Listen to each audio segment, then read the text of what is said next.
Jamaah, jamaah, alhamdulillah jamaah masih di Islami Tinda. Dan untuk jamaah yang baru bergabung, hari ini kita sedang membahas tema mau ditolong Allah, banyak-banyak nolong sesama. Masya Allah, tadi ada pertanyaan aku sama Ustadz Maulana, gimana kalau misalnya kita ditolong sama seseorang tapi kita baru tahu ternyata orang itu nolongnya pakai uang haram atau uang yang gak halal. Astagfirullahaladzim. Apa yang harus kita lakukan? Apakah kita kembalikan atau kita boleh pakai? Kita langsung tanyain sama Ustadz Syam. Ustadz Syam gimana? Nah ini mohon penjelasannya. Boleh dijawab.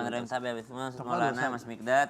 Jamaah Islami Tinda yang dimuliakan Allah Subhanahu wa taala, uang haram maksudnya adalah uang harta dari penghasilan yang haram. Betul. Jadi ada yang melalui korupsi, ada yang melalui menipu orang, ada yang melalui jualan barang haram, keuntungannya, atau melalui menang permainan yang haram, misalnya judi gitu ya. Maka ini yang disebut dengan uang haram. Kita jelasin dikit, siapa tahu pemahamannya kayak Habib tadi kan, mata uang baru. Mata uang baru ya, Bib. Kemana alokasi uang haram ini sebenarnya? Karena kita udah mau nggak tahu juga mau dikemanain gitu. Kemana sebenarnya alokasinya? Alokasi terbaik uang haram itu ke fasum sebenarnya. Bikin jalan ataupun toilet umum, itu ke fasilitas umum. Kalau kita tahu bahwa itu adalah dari sumbangan dari uang haram, maka kita mestinya jadikan itu adalah fasum, fasilitas umum. Jadi udah terlanjur. Jadi jangan sampai juga masuk ke dalam perut kita bagi orang yang tahu. Kalau yang nggak tahu kan kita kan ditolongin aja gitu. Kita kan senantiasa baik sangka kepada orang lain. Dia ngasih ya udah kita terima aja, subhanallah, tanpa tahu. Tapi kalau bagi orang yang manini, kalau bahasa Bugisnya manini itu wara, hati-hati. Dia sangat hati-hati dengan hal-hal yang mubah, apalagi yang syubhat. Syubhat itu kan abu-abu dia, apalagi yang haram. Maka dia akan sangat berhati-hati dengan harta yang diterimanya. Banyak di antara para alim ulama yang tidak sembarangan menerima sumbangan pesantrennya, yang tidak sembarangan menerima daripada sumbangan untuk anak-anak santrinya. Kenapa? Karena khawatir daripada sesuatu yang belum tentu halalnya. Maka subhanallah, ketika sudah tahu bahwa ini adalah sesuatu yang haram, maka dialokasikan kepada fasum tadi. Yang kedua, dikembalikankah? Khawatirnya kalau dikembalikan ini, satu, menyinggung perasaan orang. Yang kedua, kalau kita kembalikan belum tentu juga masih utuh gitu ya. Belum tentu kan, yang tadi kan ditolongin nih di awal. Berarti dia yang butuh gitu. Kalau dia mengembalikan, bagaimana cara mengembalikannya? Subhanallah. Jadi kalau bisa jangan diterima dari awal. Kalaupun sudah terlanjur, jadikan fasilitas umum. Dan tidak berdosa bagi yang menerimanya. Yang berdosa itu yang kong kali kong dalam keburukan. Dia udah tahu bahwa itu adalah dari penghasilan yang haram. Tapi dia menikmati juga. Ketika dia menikmatinya, maka dia berarti ikut turut dalam penghasilan yang haram tadi. Ikut turut dalam keburukan yang tadi. Karena ini yang dapat penghasilan haram ini merasa disucikan juga hartanya. Udahlah, karena ada ini duit haram, kasih aja buat orang umroh. Kasih aja buat orang ini. Jadi kalau kita menerima terus, dia tidak akan berhenti. Kenapa? Karena dia merasa ada yang menyucikannya. Ini karena buat orang-orang sholat. Ini kan buat orang-orang sedekah. Ini kan buat orang ini. Subhanallah. Jadi kita mesti menjadi orang yang menghentikan daripada keburukan. Wallahu ta'ala alam. Subhanallah. Baik Ustaz Syam, terima kasih penjelasannya. Masya Allah. Jamaah Islami Tinda yang dirahmati Allah, Masya Allah nih banyak sekali nih pertanyaan yang ngantri nih belum sempat terjawab sama guru-guru kita. Makanya sekarang langsung aja kita masuk ke segmen Tanya Dong Ustadz. Kami semua tanya dong Ustadz. Baik, langsung aja kita bacakan ada pertanyaan dari Instagram @hamba_Allah. Baik, tidak mau disebutkan namanya. Assalamualaikum Ustadz. Waalaikumsalam warahmatullahi wabarakatuh. Bagaimana jika ada anggota keluarga yang membutuhkan pertolongan, tapi keluarga yang lain bukannya nolong malah menjauhkan. Bagaimana sikap kita seharusnya? Rasa kesal sakit hati pasti bakal ada. Ustadz Maulana, silakan menjawab. Satu hal buat kita, yang namanya keluarga tetap keluarga. Mungkin menurut kita menyakitkan, tapi ada baiknya gini.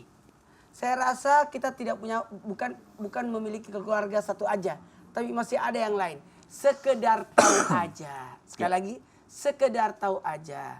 Maka dalam hal ini sebagai pembelajaran buat kita ketika menyikapi keluarga yang seperti ini, sesuatu yang buruk, kita tolong tapi dia justru menjatuhkan kita. Ini keluarga gimana sih? Maka dalam artian gini, jadikan ini pembelajaran supaya bisa jauh lebih kuat lagi. Lebih kuat lagi. Dan sekali lagi, ini kita sudah tahu sifatnya. Maka saya rasa bisa berteman dengan ini. Jangan sampai kita kesini lagi berpeluang. Kata Nabi, bantulah orang yang berbuat zalim. Maksudnya gimana tuh Ustaz? Maksudnya bantulah orang berbuat zalim dengan tidak memberikan kesempatan dia untuk berbuat zalim lagi. Oh, Atau mencegahnya, atau merubahnya jadi baik, atau memperbaiki dia. Baik. Masya Allah, mudah-mudahan terjawab. Terima kasih Ustadz Maulana. Kita lanjutkan ke pertanyaan kedua. Ada pertanyaan dari Instagram @hamba_Allah. Assalamualaikum Ustadz. Waalaikumsalam warahmatullahi wabarakatuh. Ustadz dan Ustazah, saya izin bertanya nih. Apakah menolong orang boleh memberikan semua yang kita punya hingga habis seperti sahabat Abu Bakar atau bagaimana? Habib Usman, mohon dijawab. Bismillahirrahmanirrahim. Allahumma shalli ala Muhammad wa sallam Muhammad. Kita nggak sehebat Abu Bakar. Kita bukan Abu Bakar. Abu Bakar mengeluarkan hartanya seluruhnya dan dia ditanya sama Rasulullah, apa yang kau tinggalkan? Sungguh aku meninggalkan anakku, istriku, keluargaku, semua milik Allah Subhanahu wa taala. Aku serahkan kepada Allah. Kita kalau kita kasih semua harta kita bilang kayak gitu, hancur kita. Kenapa? Keimanan kita nggak sekuat Abu Bakar, nggak sehebat Abu Bakar. Jadi kalau misalkan Abu Bakar berkata seperti itu, dia pembisnis, dia orang pintar, dia ahli strategi, dia biasa memerdekakan budak, dia biasa sodakoh. Jadi dia tahu gimana carinya uang. Uangnya habis, besok dia tetap jadi seorang sodagar. Besok dia menjadi seorang kaya raya. Besok dia menjadi orang yang hebat. Kalau Anda bisa pemikiran seperti Abu Bakar, hati Anda, iman Anda, pemikiran Anda, karakter Anda, jiwa Anda, bismillah. Nggak ada salahnya. Tapi kalau Anda nggak bisa seperti Abu Bakar, maka jadilah Sayyidina Umar, Sayyidina Utsman, atau Sayyidina Ali. Atau bahkan jadi diri sendiri. Atau bahkan jadilah Anda seperti Ustadz Syam atau Ustadz Maulana. Ataupun Kang Mikdad. Masya Allah, Masya Allah. Amin. Habib, terima kasih. Mudah-mudahan terjawab. Alhamdulillah jamaah.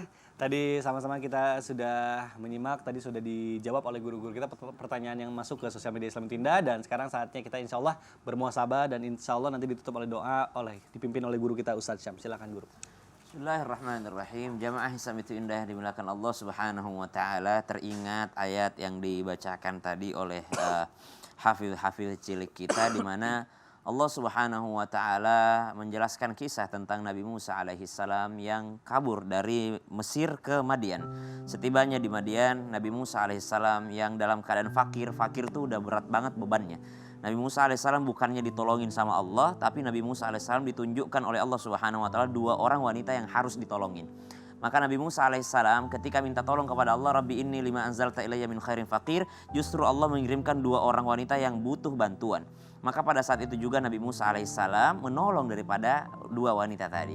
Setelah menolongnya, ternyata diantarkan pulang ke rumahnya, dipertemukan oleh ayahnya. Justru Nabi Musa diangkat menjadi seorang pekerja.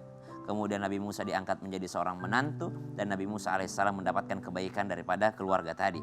Ini adalah pelajaran penting. Dimana ketika kita minta tolong sama Allah, justru Allah ingin melihat kita bagaimana kita nolongin hambanya. Ketika kita nolongin hambanya, barulah Allah Subhanahu wa taala menunjukkan pertolongannya kepada kita. Bismillahirrahmanirrahim. Alhamdulillahirabbil alamin. Allahumma shalli ala sayyidina Muhammadin nabiyil ummi wa ala alihi wa sahbihi wa sallim. ربنا تقبل منا إنك أنت السميع العليم وتب علينا يا مولانا إنك أنت التواب الرحيم ربنا ظلمنا أنفسنا وإن لم تغفر لنا وترحمنا لنكونن من الخاسرين. Ya Allah, tolonglah kami dalam segala urusan kami ya Allah, karena Engkaulah sebaik-baiknya penolong ya Allah. Hasbunallah wa ni'mal wakil, ni'mal maula wa ni'mal nasir, wa la hawla wa la quwwata illa billahil aliyyil azim. Wa sallallahu ala sayyidina Muhammad walhamdulillahi rabbil alamin. Jamaah, demikianlah perjumpaan kita di pagi hari ini. Mudah-mudahan ilmu yang kita dapatkan bermanfaat dan kita bisa mengamalkannya. Sekali lagi saya berterima kasih sedalam-dalamnya kepada guru-guru kita. Dan jangan lupa, buat semuanya adik-adik yang mau ikut bergabung di keluarga Islam Tinda, mau tampil kayak teman-teman kita tadi, ada Irsyad, ada King Faisal Jin, sini. Boleh kirimkan videonya di mana Kak Mikdad? Di sini nih, di Islam itu Indah, transtv@gmail.com. Dan bisa menampilkan, tahu nggak, murotal, sari tilawah, dai boleh. Kalau ada nasib juga boleh. Kirimkan ya, emailnya di bawah sini nih. Baik, Masya Allah, Alhamdulillah jamaah akhir kata saya Mika Tadarusi dan beserta tim Islam Indah mengucapkan juga selamat menjalankan ibadah puasa. Masya Allah. Assalamualaikum warahmatullahi wabarakatuh. Waalaikumsalam warahmatullahi wabarakatuh.